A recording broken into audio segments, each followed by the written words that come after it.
Yes, Margaret Robbie, you are beautiful.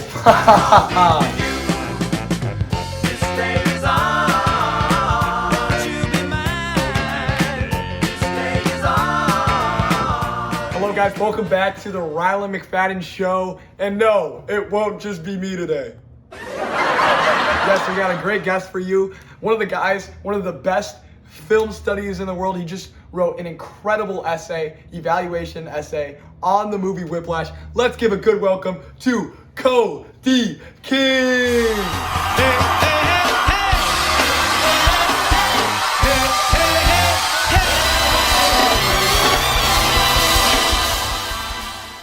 Cody, thank you again for being on the podcast. Man, thanks for having me. Yeah, of course. Not, you know what? I know our audience wants it. Let's just get straight to the questions.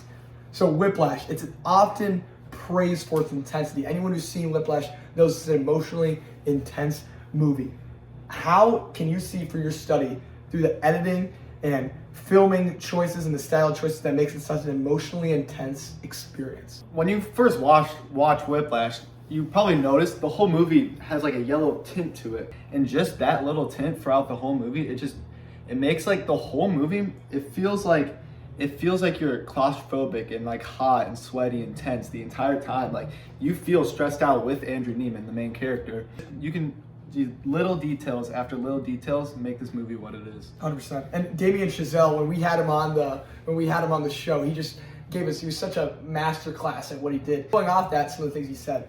Many critics argue that Whiplash actually risks glorifying abusive mentorship, like J.K. Simmons' character abuses him to push him to the next level.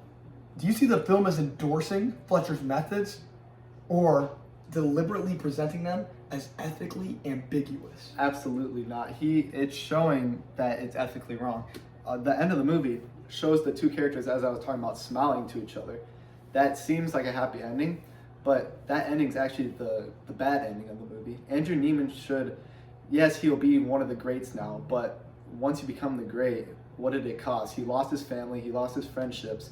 J.K. Simmons pushed him so far. I just have to be honest. He's a film study or film nerd or whatever, but I'm just going to be honest. I think that's the worst take I've ever heard. I actually really like what Andrew Neiman does to push him to success. And even though this guy says he knows what he's talking about, I'm just going to have to full right on disagree. I just think that's a very dumb take. But anyways, we can keep going.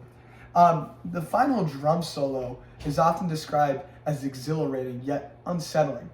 How do sound design and editing work together in that scene to complicate the idea of triumph? Many people know that Andrew Neiman, he actually learned drumming for this movie. He had been drumming when he was a kid, and then he really was practicing for this movie because it wouldn't feel the same if he's just doing random crap on the drums and then the movie makes it sound beautiful. Sure. But what I actually found out is that when they edited the movie, they had it edited like that's not really him playing. He played the kit, but the sound you're actually hearing is a different recording. Well, I don't know if that's fully true.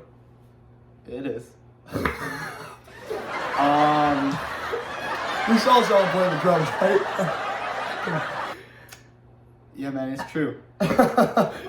Keep going. All right, past that. Because to prove that's true, there's scenes where he's hitting parts of the drum set that don't actually line up. It's very quick, very subtle. It doesn't affect the movie at all. What is this guy, a nerd? He's like studying the movie.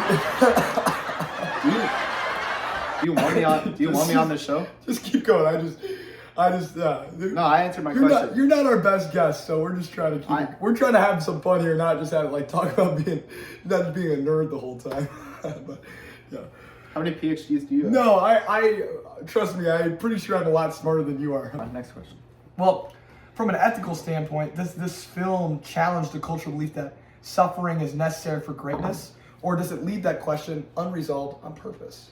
I don't really actually expect you to know the answer to this because obviously you've never suffered a day. Like I was saying. But if you were, I guess maybe we'll see what his film student who's got mommy and daddy. Like I was saying, at the end of the movie, the movie's left for interpretation.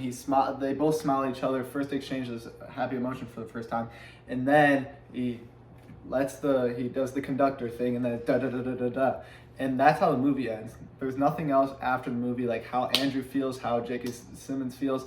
But what's interesting is it shows how the dad feels. We see one shot on the dad, and he's not looking up at the son proud. He's like scared. He's scared of his son. He knows that. No, I think he's a little proud. Have you even seen this movie?